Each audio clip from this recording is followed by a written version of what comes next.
Bonjour à tous, je suis très heureux de vous retrouver en direct à 7000 km de l'Hexagone. Bienvenue en Martinique où il est 5h30 du matin. Nous sommes dans la commune du Vauclin, dans le sud du département, situé au bord de l'océan Atlantique. Et dans l'église, vous allez le voir, il y a déjà beaucoup de monde. Les paroissiens et paroissiennes sont là. Ils préparent la messe télévisée qui débutera dans 30 minutes. Messe qui sera présidée par Monseigneur David Macaire, archevêque de Fort-de-France. Mais d'abord, j'aimerais ensemble qu'on évoque une réalité compliquée pour tous les Martiniquais et sur laquelle les chrétiens sont mobilisés. La vie est chère en Martinique, une situation qui provoque régulièrement des crises. La dernière a éclaté à l'automne dernier, une crise, on va le voir, qui révèle une blessure plus profonde. On va en parler ce matin avec des chrétiens martiniquais engagés qui sont avec nous.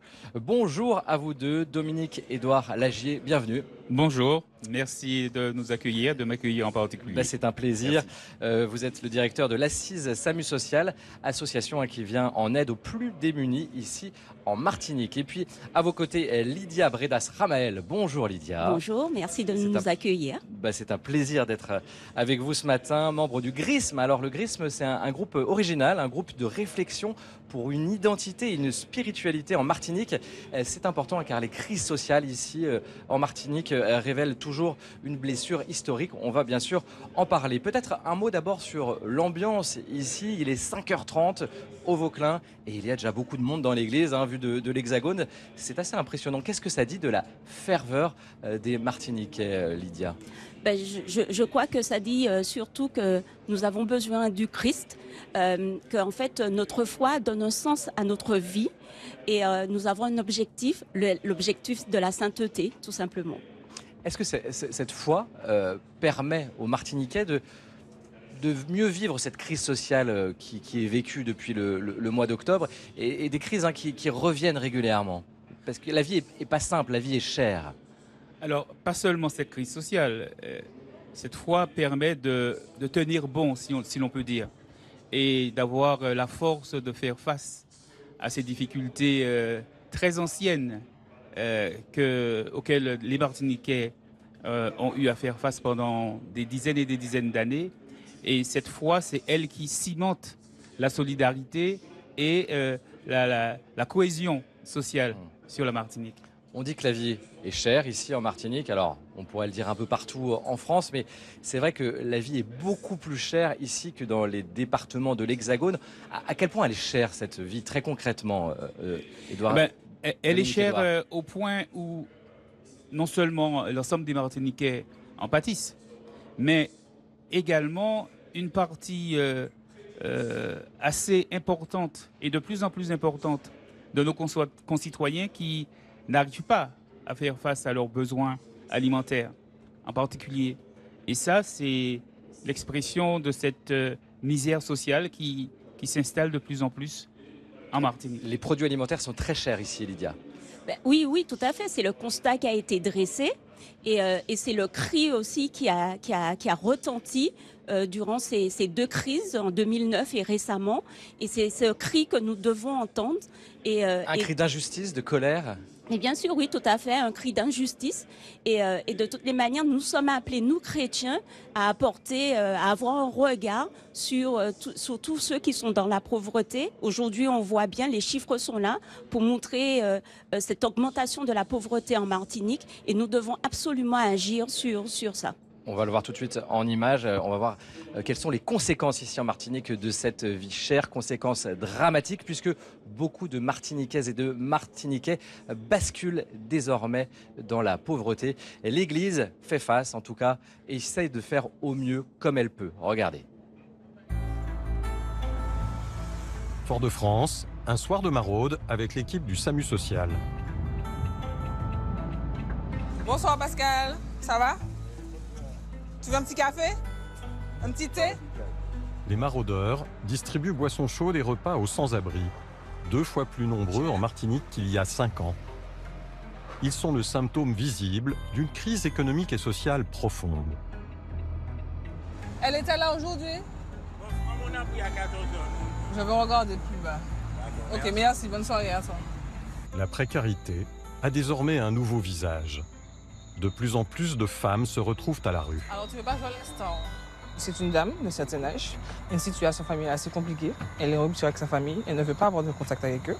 Donc, chaque jour qu'on essaye de toujours garder le lien avec elle, en essayant de lui faire comprendre qu'il faut qu'elle prenne soin d'elle, même de sa santé.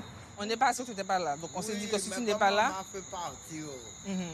Ce public féminin qui était déjà existant se retrouve encore à nouveau en grande précarité, avec beaucoup plus d'hommes qui les prennent un petit peu sur leur joue, avec effectivement des situations de violence, situations de prostitution, une explosion des publics vieillissants de plus de 65 ans qui vieillissent en rue, et puis le public jeune, grosse explosion de ces jeunes entre 18 et 25 ans. De plus en plus de personnes en situation fragile basculent dans la précarité en Martinique. Comme Stéphane, arrivé à Gaudissart, un quartier populaire de Fort-de-France, il y a 4 ans. Nous habitons ici avec mon épouse, dans cet immeuble, Cité Floréal, connu pour, comment on va dire, un quartier difficile. Le quartier porte encore les stigmates d'émeutes violentes. La population martiniquaise manifeste régulièrement son ras-le-bol. Actuellement, c'est la vie chère qui est au centre des revendications. Hey bonjour, ma chérie. Stéphane a une petite activité artisanale de fabrication de savon. Son épouse, Tamara, travaille comme vendeuse. On va essayer d'en faire 12 par pain, une douzaine de savons. Mais cela ne leur suffit pas pour vivre. Je sais même pas, Les prix dans la grande distribution ont explosé. Ils sont jusqu'à 60% plus chers qu'en métropole sur des produits de base. On n'achète que l'huile d'olive au supermarché, 14 €. Et quand on est arrivé en Martinique en 2020, elle faisait dans les 6-7 €. Donc le papier toilette, 4 rouleaux de 5,30 €. On est devenus des chasseurs de promotion, de toute façon, dans le supermarché. Il faut dire que pendant l'été, là, sans revenus, sans vente, on avait à peu près 500 € par mois pour survivre. Avec toutes les notes, toutes les factures. Donc en fait, si c'est pas possible. C'est pas possible. Pour s'en sortir, Stéphane et Tamara ont dû faire appel au Secours catholique. Chaque jeudi, ils se rendent dans son épicerie solidaire à Fort-de-France. Tu as besoin de lessive? Ici, chacun peut acheter dans la limite d'un budget fixé à 8 € par personne, 13 pour 2. C'est peu, mais comme les prix sont bas, cela permet de faire le plein. Plat local. On arrive à économiser au minimum 50% du prix des denrées alimentaires par rapport au supermarché. Et sur certains articles, on a jusqu'à 90% de remise. Ça fait du bien au budget. Les demandes d'accès à l'épicerie solidaire ne cessent d'augmenter, mais toutes ne peuvent être satisfaites. On ne comprend pas tout le monde, hein. C'est le CCAS fait un tri. Ils font un choix. Sinon, on aurait eu un peuple à ne pas pouvoir tenir.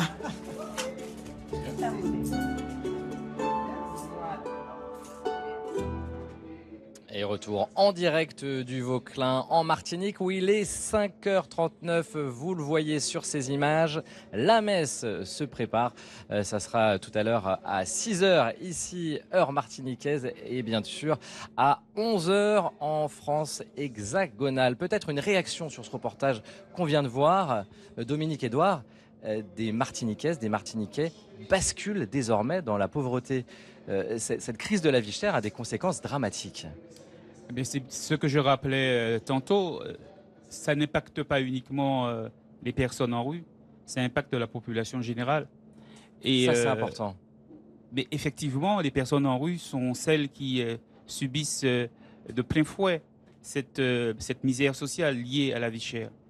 Et ce qui est encore plus difficile, hein, pour cette population, c'est cette disqualification sociale, cette désaffiliation sociale auquel elle est confrontée, puisque non seulement elle a du mal à faire face à ses besoins primaires, mais aussi elle est disqualifiée par rapport au reste de la population.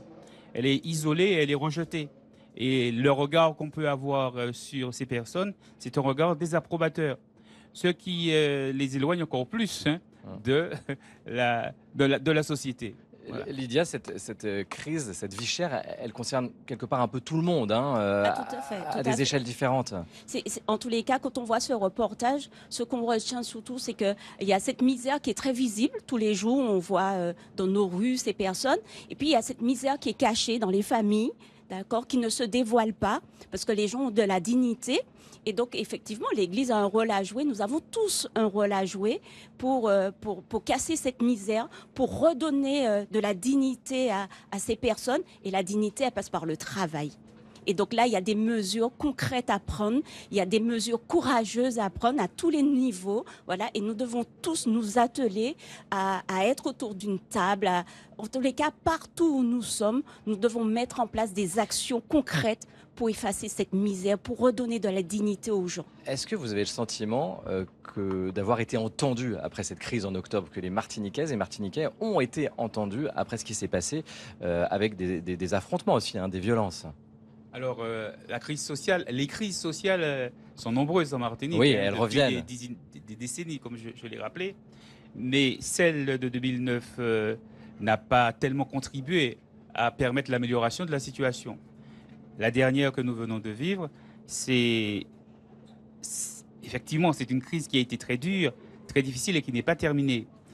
Mais la problématique qui se pose à nous, c'est comment nous pouvons, le peuple tout entier, les Martiniquais, non pas seulement attendre que les politiques trouvent des solutions pour la résolution de ces problématiques, mais que nous, tous en tant que chrétiens, que pouvons-nous faire pour permettre à ces populations qui sont en difficulté, à ces populations qui ne voient pas les deux bouts, à ces populations qui sont en déshérence, à ces populations qui sont en détresse sociale, comment pouvons-nous faire pour leur permettre justement d'avoir la tête hors de l'eau? Faire le choix de la solidarité, du Voilà, collectif. c'est ça. C'est ça que vous voulez nous dire Oui, bien ce sûr, matin, parce Dominique que Édouard? je ne crois pas, je ne suis pas pessimiste, mais je ne crois pas que cette crise va résoudre cette problématique-là. Il faudra vraiment revoir complètement nos politiques sociales, les politiques publiques en matière d'accompagnement social et économique des citoyens. Et ça va prendre du temps et ce sera compliqué. Oui, en tant que chrétienne, vous aussi, Lydia, vous vous sentez concernée par cette solidarité. Il y a des choix à faire, hein. Oui, tout à fait. Cette solidarité, elle est présente. Ça, c'est indéniable. Elle est présente. Maintenant, c'est-à-dire que c'est à toutes les échelles, d'accord, qu'il faut qu'on trouve des solutions. Aujourd'hui, je crois qu'il y a des mécanismes à mettre en place. D'accord ? Et aujourd'hui, on doit prendre conscience de ce cri. C'est-à-dire qu'en 2009, il y avait déjà un premier cri. Aujourd'hui, ce cri, il a retenti encore davantage. Et nous devons l'entendre et nous devons nous poser. Et cette problématique, elle ne pourra se faire que dans un climat pacifié. Et justement, le GRISM, quand on a Votre groupe de réflexion. Voilà, notre hein. groupe de réflexion, c'était bien ça. Nous devons construire une société de plus en plus pacifiée pour trouver des solutions à cette problématique. Et à plusieurs, c'est-à-dire qu'on a quand même des problématiques, on va dire, structurelles. Qui découlent de notre histoire. Et à notre petite échelle de Martiniquais chrétiens, on ne peut pas se contenter simplement de la solidarité des banques alimentaires. Il faut vraiment rentrer au fond de ces problématiques-là et les résoudre rapidement. On sent hein, votre mobilisation, en tout cas, c'est très intéressant à constater. Peut-être justement sur le fond aussi du système économique martiniquais, il faut rappeler aussi aux téléspectateurs qui ne connaissent pas la Martinique, que peu détiennent beaucoup en Martinique. Alors c'est vrai de partout hein, dans notre monde capitaliste, j'ai envie de dire, ou occidental, mais en Martinique c'est particulièrement vrai. Oui, effectivement, donc on ne va pas refaire l'histoire. Non, mais juste pour expliquer un peu la situation. C'est une réalité. Vous avez un pays constitué d'une population multiraciale avec une histoire commune. Et il y a effectivement une partie de cette population qui effectivement détient la majeure partie de nos richesses. Bon, mais c'est un état de fait, c'est une réalité, et c'est pas en voulant tout renverser, que les choses vont se régler. Non, il y aura... ce sont ceux qu'on appelle les béquets, voilà, qui ça, détiennent les béquets. grandes entreprises, donc les descendants des colons de l'époque, mais qui sont évidemment martiniquais, il n'y a pas de question là-dessus. Mais en tout cas, il y a peut-être une redistribution des richesses à penser, ou comment vous voyez les choses, vous, Lydia? Moi, je crois qu'il faut être en vérité. C'est-à-dire qu'il faut partir du constat que nous avons une histoire douloureuse. D'accord? Nous avons un passé lié à l'esclavage, nous avons un passé lié à la colonisation.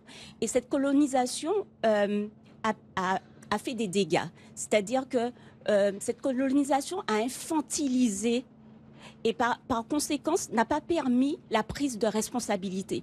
Aujourd'hui, il faut appeler à la responsabilité de chacun. Et chacun doit être en vérité, doit pouvoir se regarder et se dire qu'est-ce que je peux faire à mon niveau, d'accord? Et quand je dis ça, je parle du vendeur près de la rue, d'accord, au grand groupe. Comme le grand patron. Voilà, exactement. Et on n'exclut personne. On n'exclut personne et on n'exclut pas non plus l'État. Parce qu'aujourd'hui, il y a des politiques qui doivent être menées. Aujourd'hui, il y a une catastrophe dans le BTP. Le BTP, c'est un secteur d'activité que je connais très bien. Et aujourd'hui, c'est catastrophique. Et donc, ça veut dire qu'aujourd'hui, il y aura des familles qui seront sous le carreau, qui n'auront pas d'emploi. Et moi, je dis qu'il faut retrouver le plein emploi en Martinique pour permettre aux familles de vivre dignement. Et c'est là où l'Église a quelque chose à dire, j'ai le sentiment, Dominique. Oui, Édouard. parce que la réalité est la suivante, c'est que les solutions pour résoudre ce type de problématique, elles ne sont pas légion. Nous voyons bien que la France elle-même est en grande difficulté économique, les difficultés budgétaires. Nous les ressentons ici dans nos structures associatives. On ressent cette pression budgétaire qui fait que nous n'avons pas toujours les moyens d'agir sur le terrain. Donc il faut, me semble-t-il, faire en sorte qu'il y ait une bienveillance sociale qui s'installe dans ce pays. Bienveillance sociale qui permette à tout un chacun, quelle que soit leur origine, quelle que soit leur spécialité professionnelle, à tout un chacun de se mettre autour d'une grande table et d'essayer de trouver des solutions qui soient autochtones, des solutions qui viennent de nous. Et ça, c'est quelque chose qui demande, c'est un défi énorme, puisque jusqu'alors, nous n'avons fait que bénéficier et attendre que les choses nous arrivent. Aujourd'hui, je pense qu'il faut changer de braquet et faire en sorte que les Martiniquais, le mot solidarité, le mot entraide. C'est là où les chrétiens ont quelque chose à dire. C'est là où les chrétiens ont quelque chose à dire. Et c'est sur ça, je pense qu'on peut arriver à faire communauté. Alors, on l'a déjà un peu évoqué, ces crises de la vie chère à répétition ici en Martinique révèlent une crise plus profonde. On l'a évoqué rapidement, une blessure historique. On va le voir dans ce reportage. C'est un élément très important ici en Martinique.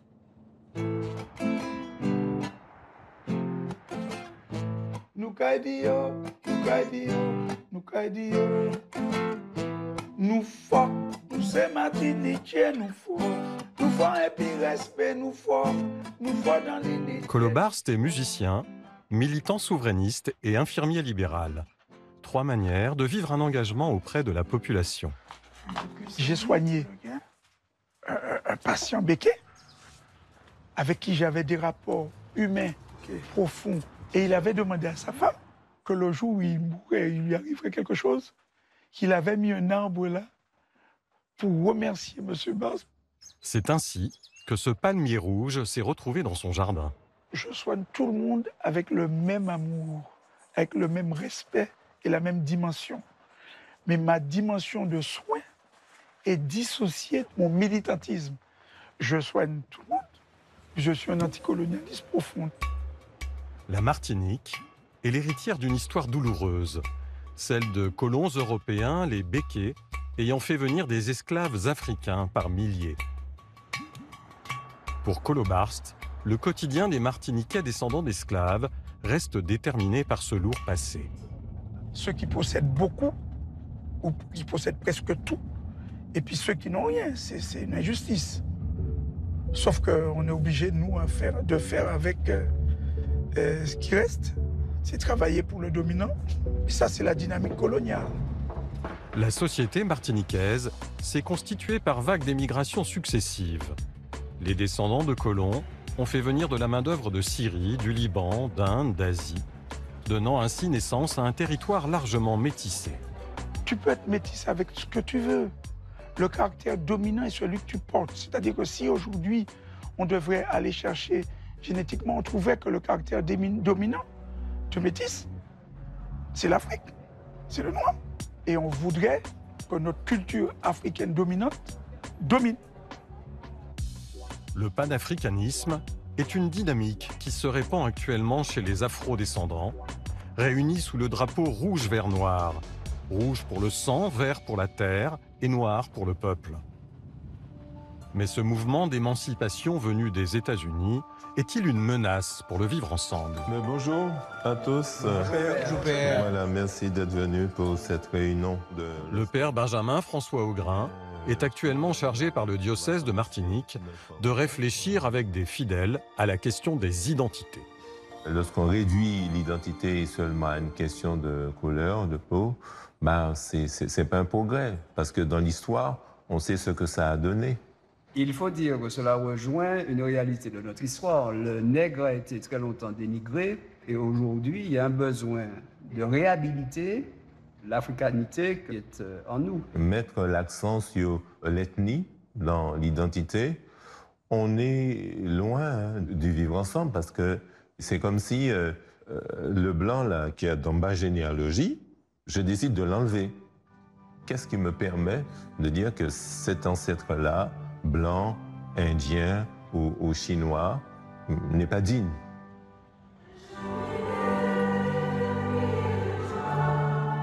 Mais dans ces identités martiniquaises, la plaie laissée par l'esclavage continue d'occuper une place à part. Nous sommes un peuple métissé.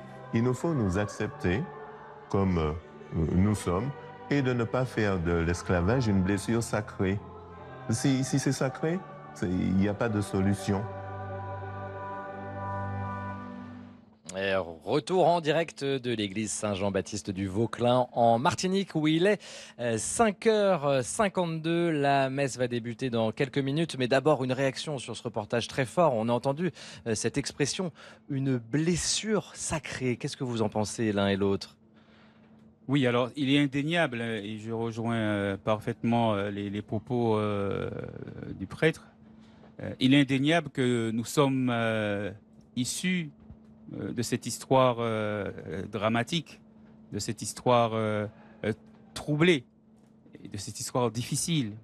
Et nous devons arriver, pour être réalistes, nous devons arriver à surpasser cette histoire.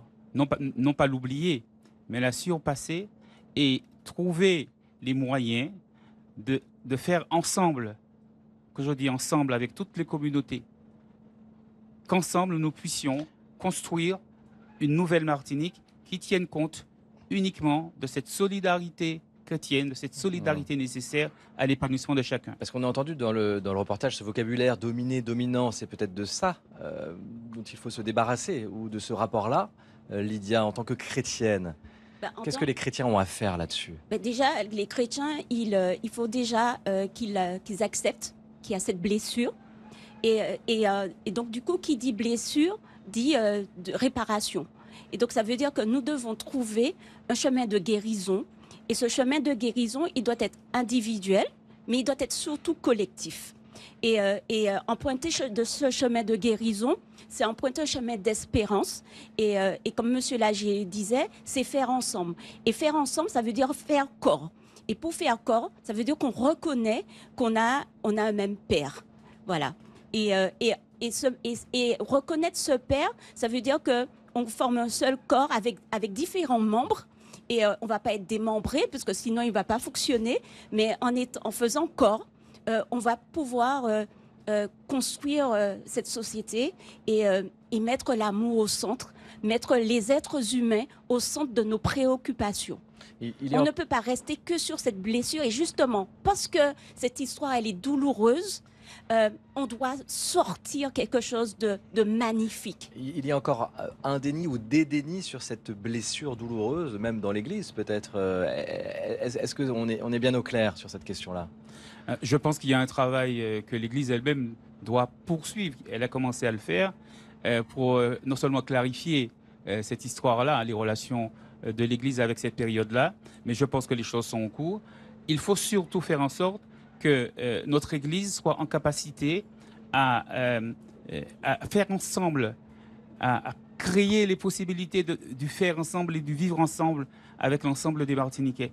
Et cette nécessité vient du fait que une des valeurs cardinales de la foi chrétienne, c'est cette capacité que chacun peut avoir à tendre la main à l'autre, à être solidaire avec l'autre, le don de soi. Et il faut que nous appelions tous ceux qui ont le pouvoir, tous ceux qui ont les moyens, je pense en particulier à cette communauté des Békés, que cette communauté qui est très chrétienne, qui est très croyante, qui exprime sa foi régulièrement dans nos églises, eh bien, qu'elle usite cette valeur cardinale qui est de la foi chrétienne, qui est le don de soi, la solidarité et la main tendue. Et qu'est-ce qu'on peut dire à quelqu'un qui est en colère? Qu'est-ce que vous pourriez dire à un Martiniquais qui est en colère, Lydia? Comment on sort de cette colère? On sort de cette colère par l'amour, simplement, en portant un regard sur chacun, en sachant qu'on est unis, chacun. On vit des choses difficiles, c'est vrai, mais en fait, en se retrouvant dans la maison du Christ, on va sortir de l'habitation créole pour venir à l'habitation du Christ. Et dans cette habitation, il n'y a que de l'amour. L'unité dans l'Église, on est frères et sœurs dans l'Église. Elle est réelle, cette unité, aujourd'hui en Martinique, dans l'Église de Martinique? Pas suffisamment, de mon point de vue. Il y a encore un travail fondamental à faire avec toute la population martiniquaise, en particulier nos jeunes, pour les inviter, parce que les jeunes, c'est l'avenir, les jeunes, c'est demain, pour les inviter justement à utiliser cette foi, à utiliser l'Église comme espace de création d'amour, espace de création de solidarité. Et il faut que ces jeunes-là, je pense que c'est sur eux qu'il faudra qu'on s'appuie, soient en capacité à donner du sens à ce qu'est le rôle fondamental de l'Église, c'est de propager ces valeurs, ces notions de partage, d'amour et de solidarité. Il est bientôt 6 h du matin, bientôt l'heure de vivre la messe. Un petit peut-être regard sur ce qui se passe à l'intérieur de l'église.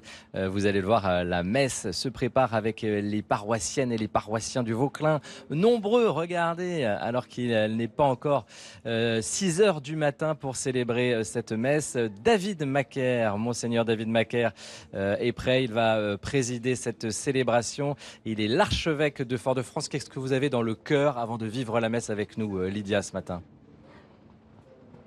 Soyons dans l'amour. Ouais. Votre prière ira vers qui? Vers la population martiniquaise, mais aussi vers la population du monde. Les peuples du monde qui sont, comme nous, dans des détresses sociales, des détresses économiques et qui souffrent.